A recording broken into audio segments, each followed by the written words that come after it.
think it's about simplifying the message. We talk about 3 words: safety, consistency, hospitality.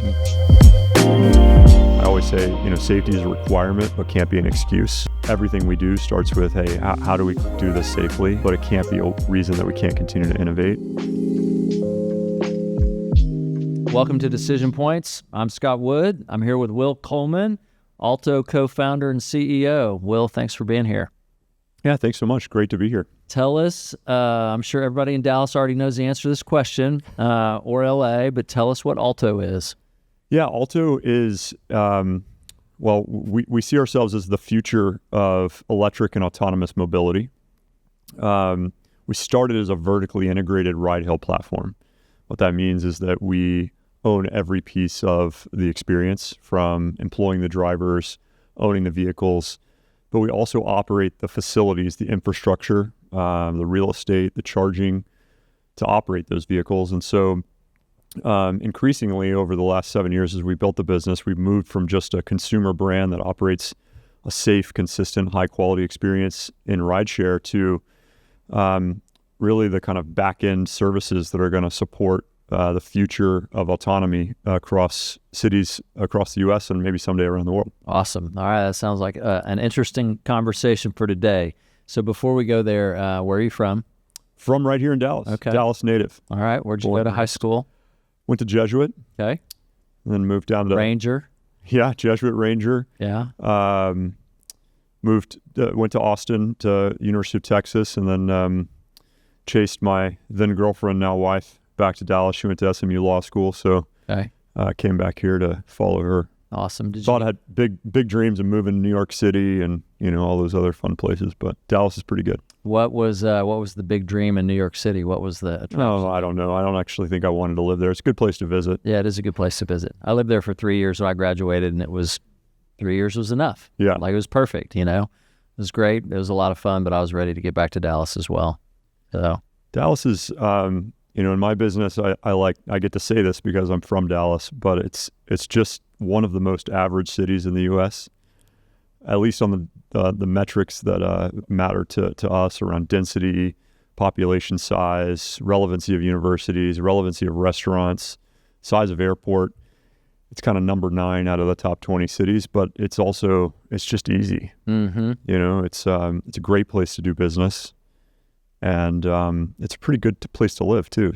So if you were to start over and you had your cities ranked, would you have not started in Dallas if you didn't live here? Well, yeah, of course. Dallas, actually, despite the fact that I live here, we didn't select it because of that. Yeah. It was really a coincidence. We did a really big study of all the different types of cities that we could go to, and it was really that where we thought our model was quite different, especially at the time. I would say it was pretty contrarian. Mm-hmm. A lot of people thought I was pretty crazy. Maybe some still do. Sometimes I think I am. But in any case, yeah, we really thought that an important part of garnering investment in this space was to kind of prove a city like Dallas. If you prove Dallas, it really makes it more clear that the economics can work in a broad range of other cities. If you go to New York City or San Francisco, they're like 9 standard deviations away from average on a lot of the key components that drive the business performance. And so it's kind of like, great, now you've proven you can do that, but how many places can you replicate it? Right. And so Dallas is a great place because if you do it here, you can do it in a lot of cities. So you guys are in Dallas and LA. Dallas, Houston, Miami, and Los Angeles. Okay. And we've got some, we've been in more cities but we're growing pretty quickly again, and excited to do some pretty serious expansion over the course of the next several years. Yeah, We've got that's great. More California on our roadmap, more Texas, and some more new states too. Great. So all right, let's go back. So childhood, brothers and sisters. Grew up, two younger brothers here in Dallas. Well, right. one lived in New York, then Fort Worth, and back here in Dallas. My youngest brother lives in Houston. But I'm now here with my wife. We've got 4 kids, and we're pretty solidly planted here in Dallas. So are the kids going to go to Jesuit? I hope so. Yeah, that's the Jesuit development team is listening. Yeah, okay. So they've still got some time to go. I've got 2 boys and 2 girls, so we'll have several schools in our future. Sounds good. And how did you and your wife meet? We met down at UT. Okay. And then she moved up here for law school. She's actually from Highland Park, so we grew up just a couple miles apart, but it took living across the street at the Theta and SA house to really bring us together. Yeah, perfect. And you guys have been married how long? Just over 15 years. Okay. All right, good. All right, so you graduated from I got that UT. right. At least that was, yeah, perfect. If she's listening, she'll be paying attention. So you graduated from UT and then moved back to Dallas to chase her up here to law school. Yep. And then Bain and McKinsey. I was at McKinsey for 11 years. Okay. And which is longer than average, I would say. I spent all my time in travel. I'm a real travel and kind of operations nerd, I think I would say. I've always been fascinated by travel, airplanes, cars, planes, trains, and automobiles. I unfortunately like depreciating assets, which is a problem. Yeah. But yeah, I led the air and travel practice at McKinsey before I left and served the world's largest airlines, car rental firms, hotels, traveled a lot, and became kind of enamored by this space and thought I had this brilliant idea for how to help shape it. Mm-hmm. So were you, you were there 11 years? Yep. And then did you leave and start Alto? I left and started Alto. Okay. I've only done 2 things in my life. That's perfect. That makes this conversation very easy. So not a lot of other background to give you. So how did you get to a place where you wanted to start Alto? Yeah, I always wanted to start something, actually. Okay. I started my first company when I was 13, Coleman Computer Consulting, where I traveled around and helped. This was back in the day when, you had a home computer and it got viruses and you needed to upgrade your modem from 24K to 56K. Right. So I started that business and was the local IT guy. It was like pre-Geek Squad, but I think I probably was too early. I probably could have sold it to Best Buy if I'd kept doing it. Mm-hmm. But I went to McKinsey because I had no idea what I wanted to exactly do, and I thought that getting a broad range of experiences, learning how businesses run, could really help me become a great general manager. I planned on staying there for a couple of years, like most people do, going to getting my MBA or doing something else, and then using that as a launch pad. But I really fell in love with consulting. I had a blast. I was doing pretty well. Really enjoyed my clients, the problem solving, amazing teams. Some of my best friends, lifelong friends, were there, and so I just kind of fell into that routine and was learning a ton, growing really quickly. So I really had no intention of leaving, to be honest. Yeah. And then I started some research in this space and working with a bunch of my clients. This kind of idea kept popping up that there was this massive disruption happening in mobility. This is 2016, 2017. Uber and Lyft hadn't gone public yet, but we're raising billions of dollars. We're growing exceedingly fast. It was really changing my life as a consultant, as somebody on the road. Yeah. As they grew and became more ubiquitous, convenient. I was a user. I was a heavy user. Yeah. I was taking thousands of rides, talking to drivers every day. But I also realized that it wasn't fully meeting my needs. As a professional, I was looking for something more consistent. As it became more convenient, it became less consistent. Yeah. Came home one night and I talked with my wife, Kendall, and we had done this research that had found that women were half as likely to ride Uber and Lyft as men. Mm-hmm. That shocked me. And so I really thought it was wrong. Yeah. And I came home and I was talking with Kendall about my week and I mentioned that and she just said, that doesn't shock me at all. Like, I don't have these apps on my phone. I would never take an Uber. Right. And I thought, well, if it's not really working for me and my needs and it's not working for her and we've got young kids, I don't think it's really going to work. There's got to be an opportunity to do something different here. So that was kind of that late night mm-hmm. discussion with her was probably one of the biggest catalysts, but I don't know why I felt like I was the right person to do it, but I just felt like there was a missing layer that we could help solve. And I think it's been a pretty fun journey. We've done a good job of proving that to be true. So how many years from that night when you had that conversation to when you left and started Alto? It was pretty fast. I mean, that was probably summer of 2017, and we started the business in early 2018. Okay, so 6 months. Yeah. All right. So walk us through that part of the journey. Well, I mean, that part of the journey was really just like kind of thesis generation, some business planning. I had a client that was interested in the space, and so we were actually doing this work to try to pitch some large companies on the opportunity to build something in the space, and everybody was, I think, just a little too conservative or risk adverse, it was daunting to try to go, build a quote unquote competitor. And actually, the funny thing is I mean, Uber's not really a competitor anymore. In fact, they're a partner, and we can talk more about that. But what ultimately happened was we had some clients that were investors, and they got excited about it. They offered me some money. Yeah. And they said, we'll put in the first capital if you'll found the business and go do this. And that, as a McKinsey partner, you get a lot of opportunities. Yeah. A lot of stuff crosses your desk, but this was different. It wasn't something I saw every single day, and I always thought that I wanted to do something. And so it just felt too unique to pass up. I remember I then we were on a kind of adult vacation with some friends in Las Vegas, and I was talking with friends and Kendall about it, and chatted with one of my longtime mentors from McKinsey who had left, and he's much smarter than I am. He went to Stanford Business School, but he told me he had an entrepreneur professor at Stanford that told him, regret for what you have done tempers with time, but regret for what you haven't done is inconsolable. Mm-hmm. And I thought about that a lot and said, I'm fascinated by this idea. I have no idea if it's going to work, but if I don't do it, I'm gonna think about whether it would have been the next big thing forever. Mm-hmm. I may never forgive myself if I don't try. And if it fails, I've got pretty good opportunities. I'll probably be okay. It'll be a risk, but I'll get over it. Yeah. And so that, I think I can.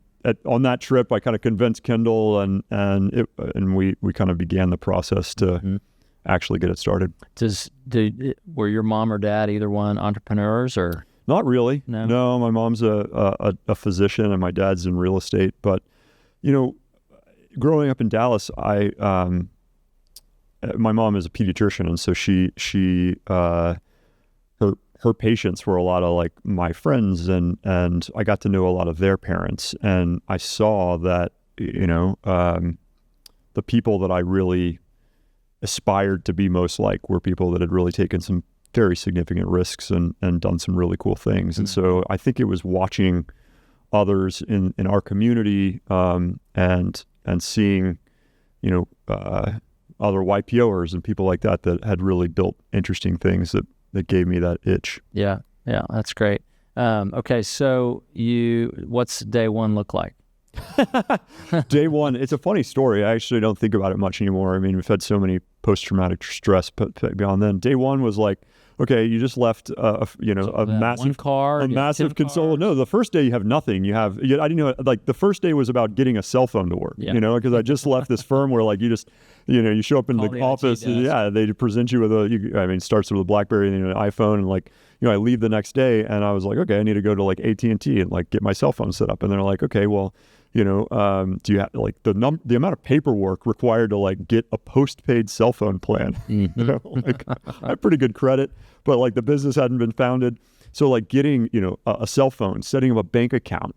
Like I had an investor that was ready to, wire me $7 million, but I had to have a bank account to put it in. Like I knew some people at JP Morgan, and it was still pretty tough to go through the KYC process. So the first couple of months are actually, it's just like the stuff you never even think about, but just getting your ducks in a row to be able to like accept your first dollar, spend your first dollar, do the basic stuff. And then it's all about hiring, it was about finding the right team, surrounding myself with people that could help me build this. And then we were more off to the races. That wasn't day one, but in the first 3 months, that's when we really started building something and having a proof of concept, and then ultimately a minimum viable product, and then a beta, and then an actual launch. So walk us through each of those phases. Kind of what, like with the original business plan, like how many cars were you going to have, and what was kind of the? Oh, well, the original business, I don't know. I mean, the original business plan, we were probably supposed to be a unicorn by now.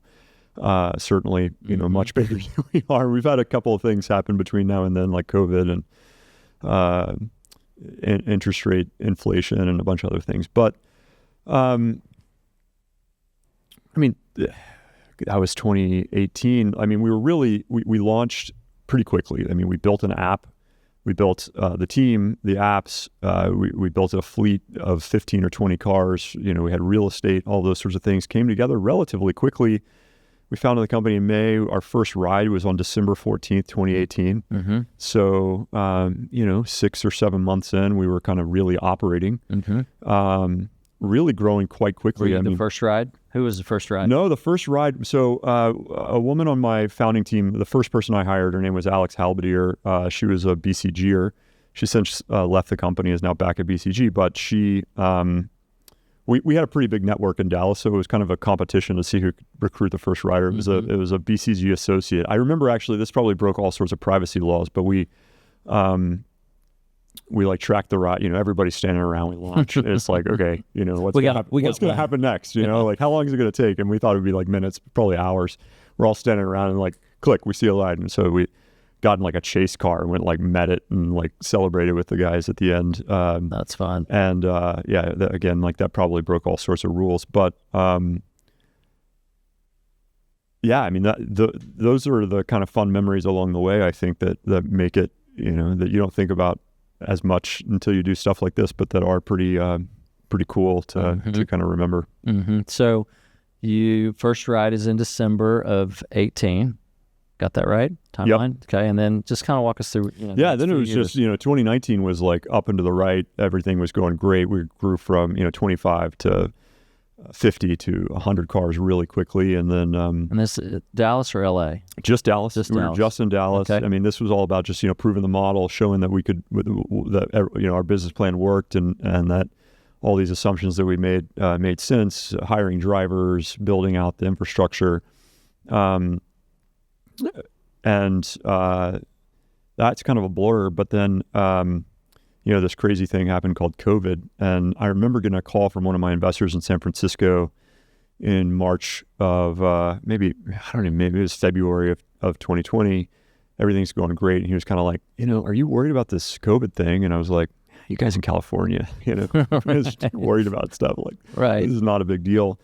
And sure enough, like, it was the day after St. Patrick's Day. So probably, March 12th or something. I can't remember the exact date. I remember the positive dates. The negative ones are harder, but 2020, we lost 96% of our revenue in 24 hours. Wow.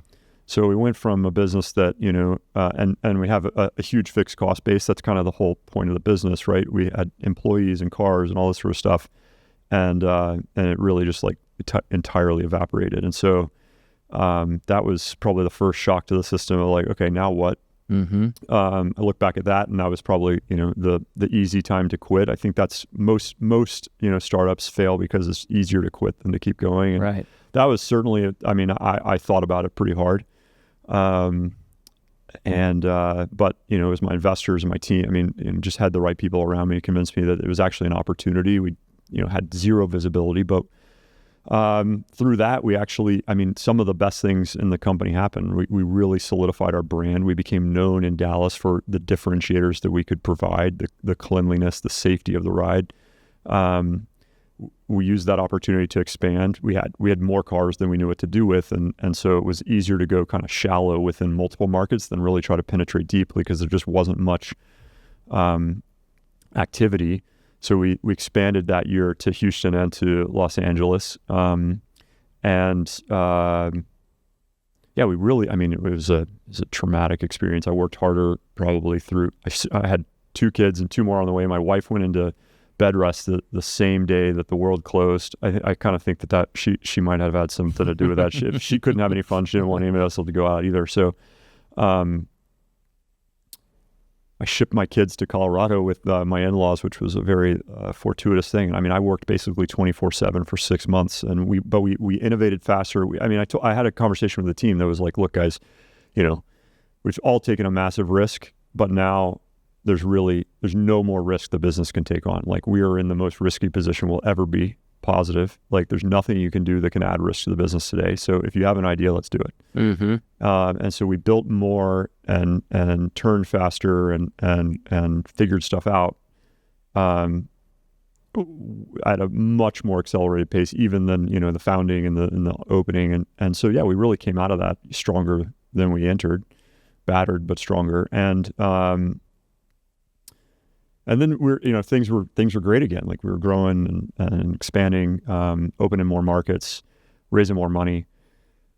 And then, February 2022, like another just like hit in the head is, the Ukraine war started, and then the fuel costs, if you remember, went through the roof, which is a massive, massive component of our business. Obviously, inflation, hit all sorts of different, inputs. Interest rates grew and cost of capital basically tripled. Mm-hmm. So that was the next new experiment of like, how do you, we're a growth company, and how do we grow with a cost of capital that's significantly more? We had to really rethink the way our efficiency, and that's ultimately what kind of led us to the Uber partnership. I don't know if we have time to Sure, yeah, no, let's go. So yeah, I mean, I mentioned at the beginning, the kind of two-part thesis to this business was, one, creating a safer, more consistent, higher quality offering to consumers. I think we'd built a lot of that over the first 5 or 6 years of the business. What we'd also built behind the scenes was this really robust operating capability. Real estate, charging, cleaning, maintenance facilities.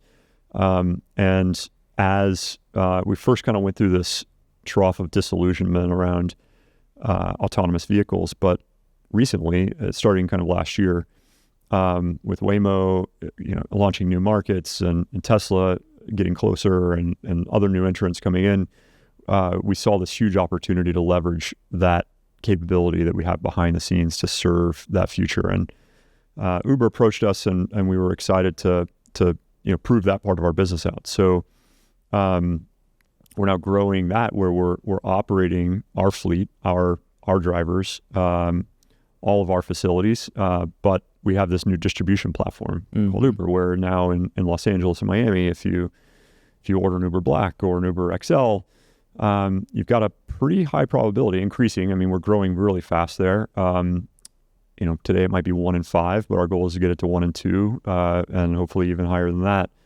That you'd get an Alto vehicle. And then using that, we're building out more and more of that infrastructure. We've got 5 depots in LA now, hopefully 2 very soon in Miami. And those depots will not only serve human-driven fleets, but will also serve autonomous fleets. And so that's a fun and new and exciting part of our business as well. So when you order an Alto Black in Miami and you're at that 1 to 2, is it an Alto, and the Alto car picks you up? Is it a branded Alto car at that point? It's a black car with a uniformed employee. It won't say Alto on the outside like it does here in Dallas, but you'll know when you get in that you're in Alto. Okay. All right. It'll smell the same. It'll look the same. It'll be driven the same. And so what's Uber's strategy in that? Like, what we what's give them, the benefit to them? Yeah, they get a couple things. Near term, they get a safe, consistent, high quality experience. They really struggle. I mean, it is a tough platform, right? The consistency and the quality is very all over the map. All over the map at best. So for that, they have a very significant problem with insurance. The cost of insurance in the U.S. for Uber has almost doubled. Certainly increased by 50% or more in the last couple of years. And it's because they don't exert a lot of control over the driver base. And so there's a ton of variability, and variability leads to problems. So we're much safer. Our cost of insurance is now proven out over 6-7 years and hundreds of millions of miles, about a third of theirs.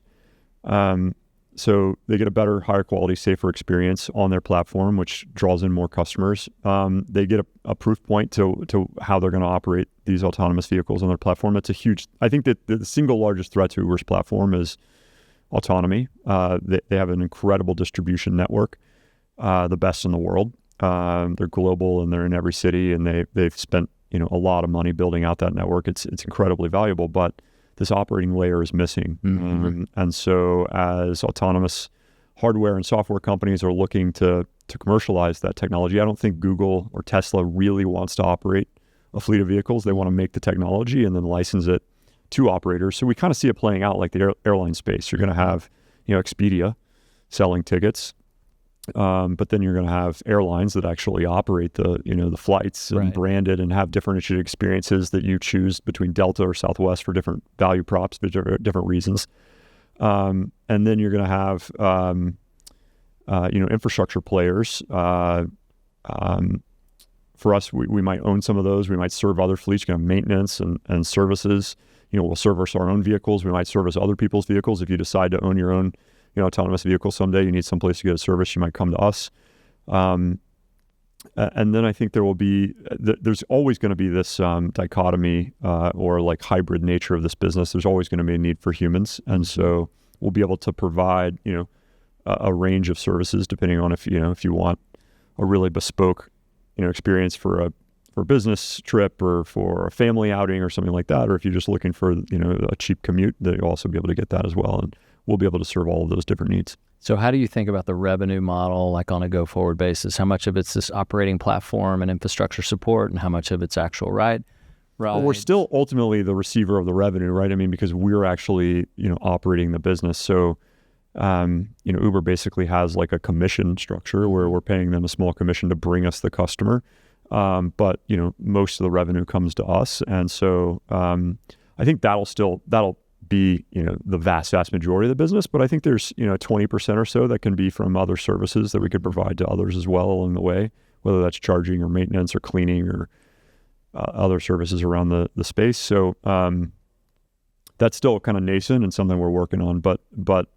And we have so much room to grow. I mean, we now have just about 1,000 vehicles across the U.S. and our goal is to have 10,000 in the next couple of years. So we've got some real growing to do just on the core operating business for sure. And so you see the core operating business and the infrastructure business to both be large and not one dominating the other. Well, they're kind of symbiotic, right? Yeah. Because we can be the anchor. It's an owner-operator model where I can underwrite a facility or chargers or whatever else it might be just based on my own usage of them. But it's only, that the economics are only improved if I can increase asset utilization through others. So all of our underwriting and all of our thinking is kind of based on our own business. And so we feel like, everything else is kind of upside. Yeah. So tell us now what, with autonomous vehicles, what changes for you, what stays the same? And what do you see happening in that? Maybe talk about what's happening in that space first. Yeah. And kind of where we are on the kind of the arc of that space, and then sort of how you see it. Yeah. I mean, I think that there's still so much to be solved, but I think that we're still super early days. I mean, Waymo is operating in 3 or 4 markets, San Francisco, LA, Phoenix. They just opened Austin on the Uber platform last month. And so I think you're still basically in this very early adopter phase where like people that are using it for novelty or to try it out or things like that. But there's so much of the product that still needs, to be proven. The full safety record, the economics, the cars are still extremely expensive. It's actually cheaper to operate the business with a human behind the wheel than it is with a computer today. Yeah. And so for those reasons, I think what we're trying to do is get ahead of. There's also just so many parts of this that are infrastructure related, right? Like the facilities themselves, and the best, depot is a lot better than the second best depot for its location, access to power, access to high-speed internet, all the things that drive good performance. And so if we can use our current business to kind of underwrite all that and get it out there, then they're only heightened. The economics of them are only improved when I can go from operating 250 human-driven cars. I can actually, run 400 total cars if then I have a hybrid fleet of some human-driven and some autonomous. And I don't think we really know exactly how, cities are going to adapt to that regulatory environment, exactly how long it's going to take, but we're certain it's coming. And so we think that it's actually a part of the ecosystem that very few people are working on, and there's a huge first mover advantage that we're trying to take advantage of. And so at what point does Alto have autonomous vehicles? I think it's pretty soon. I mean, potentially this year. Okay. Certainly in 2026. And Dallas? Dallas is high on the list. Yeah. I mean, I think really it's going to happen slow but then fast. And yeah, I think Dallas, LA could all be definitely in the next 12 months. Yeah, that's great. That's exciting. Yeah, it's very cool. I mean, and again, it will be small to start, but it'll be a real continued evolution of the business. So then when somebody goes to the Alto app and they're ordering their car, do they get the choice of autonomous versus? Well, I think that's a big question. I mean, my goal is to be no, right? Yeah. And again, like I think it'll be, whether it's the Alto app or the Uber app or wherever you're going to, actually order the vehicle. Our goal and what we've tried to create at Alto is this idea that what you care about is the brand and the experience, and that it's our responsibility for delivering that every single time, whether there's a driver behind the wheel, not a driver. We get in the early, it was the same thing as the early days where it was like, well, I really liked Larry, my last driver. Can I just get Larry every time? It's like the whole point of the model is to say every driver's like Larry, right? And Larry's great, but every Alto every is driver the same. Is Larry. Every driver is Larry, and so you don't care about Larry, you care about Alto, right? And that's the same experience that we want to create. No matter if there's a driver or no driver or what type of car it is that and you trust us to deliver that experience. And so when we tell you, hey, because of XYZ factors, the best, vehicle for this ride is this autonomous one, you're going to say, yeah, great. And if I say, no, actually for this experience, the best one to go to AT&T Stadium for XYZ is to have Larry, you accept that too. So, what's the biggest challenge you're trying to solve right now? Like, what's the thing that keeps you up at night? Well, a lot of things. Because you have a ton of moving parts in your business. Yeah, we have 2,000 employees, a ton of vehicles out on the road every single day. It's an incredibly distributed business, extremely local. The industry's moving fast. There's, the things that keep me up at night. One, it's capitally intense, so capital keeps me up for sure. It's high risk because, I take accountability and responsibility for everything that happens out on the road. And so, accidents, incidents, things like that are definitely, things that we spend an inordinate amount of time on safety. It's critical to our business. And then, I'm always thinking about how we continue to build the moat, because I think one of the things, even I'm openly talking about the business here, and I'm obviously very excited about it. I do think that we're one of the only people in the U.S. doing it. I don't think that's going to be the case forever, right? And we're going to prove something. We're going to catch a spark, and people are going to see that and try to copy it. And so it's also thinking about how can I talk about it and share it, but also know that it there's some secret sauce to it, and there's a lot that we do believe is unique to us, and it takes a lot of time and a lot of capital to build, but ultimately, thinking about what are the unique pieces of our IP that we really are able to leverage to grow and scale and differentiate on. So earlier in the conversation, you said that you had a couple of clients that approached you and said, hey, why don't you go do this? And they were willing to write the first check. So is your capital structure, is it still a lot of institutional money? Is it a lot of individial investors? It's a balance of both. We do have a lot of institutional money. I would say probably 80% institutional. Yeah. But we've got a large family office from here in Dallas. I've got a little syndicate of my family and friends. But our largest investors are definitely big institutions, both the original guys they're European based, but then also Franklin Templeton and venture capital from the Bay. Redbird Capital Partners, which is a Miami and New York-based private equity fund, and I think, and now strategic, right? Right. Uber's actually a big investor in the business. Yeah. So now, how do you think about it's early probably still to think about an exit, but how do you ultimately think about where this goes? I think this business. I think it's a business that we could definitely take public. I don't know that I want to be a public company CEO, but. I think there's a lot of strategic value for players like Uber, potentially for rental car companies, maybe even Tesla or another OEM. I think there's a lot of strategic value for potentially other travel companies. And then I definitely think that it is a consumer brand. It's an experience that people know, and so I think it could be a good opportunity to take it public for that.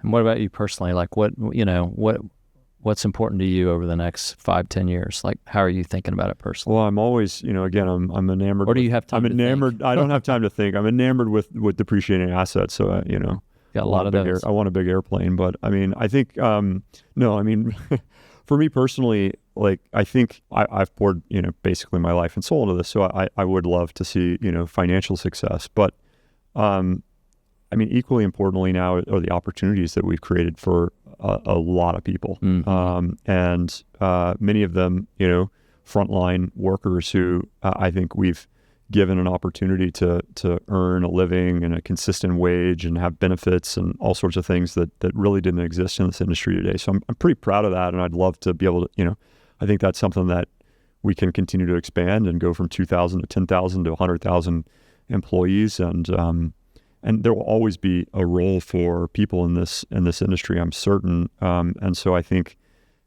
building out that has been a really rewarding part of the business, and something I'm excited to hopefully get to continue to do for a long time. Yeah. So it sounds like you guys have built a really great culture, in terms of your people and what you're trying to do. Talk to us a little bit about how you've created culture, because you have people all over the country. Lots of different markets. And so how do you bring everybody together under one sort of consolidated mission? Yeah, I think it's about simplifying the message. We talk about 3 words: safety, consistency, hospitality. And it starts with safety. I always say, safety is a requirement, but can't be an excuse. And so everything we do starts with, hey, how do we do this safely? But it can't be a reason that we can't continue to innovate. Consistency, like, that is the core, promise to our drivers, to our people, and to our customers, is that you just know you're going to get that experience every single time. And hospitality is like, if we take care of our folks, they can take care of, our customers. And so I think, I don't know if it's that simple, but I've tried to make it that simple. Yeah. Because I think if you can just kind of repeat those things and make it clear to everybody, ultimately there's a bunch of other stuff that has to happen: ownership and accountability and drive and all sorts of things we do in recruiting and things to try to, make sure we've got the right folks to help us do it as well. But once people are in, they need to understand what the guiding principles are. And if we can state those clearly and concisely, I think that's a big part of it. If we're talking to a driver in Miami and we ask them, like, why are you working for Alto? What are they going to say? Like, what do you think? What would you like them to say? I think they're going to say those 3 things. They might not articulate it exactly like that, but I think they'll say, I'm here because, it's a consistent, I don't have to use my own car. I know exactly how much I'm going to make every week, which allows me to be able to take care of my family, right? I can pay rent. I can buy my groceries. It's not, I'm not reliant on how many rides I get, but I can pick up the number of hours I want to work, and I know that I can, what I'm going to earn. I'm here for the safety, because of the car that I'm in is much safer than, one that I could be in myself. And the technology that surrounds me is world class. And I'm here because I'm part of a great team. They treat me well, and that allows me to treat my people well. I think that's what they'd say. Yeah. And I think they'd also say, like, I think that that it's fun to be part of something new, and it's a lot of our drivers, not most. It's a frontline workforce that turns over regularly, but we have a lot of people that have been with us for a long time. And, I think people like to get in early and be part of the growth. And we try to create exciting opportunities for people. We're growing tons, so there's always opportunities for that. And you see your drivers start as drivers and then move into other aspects of the business? One of our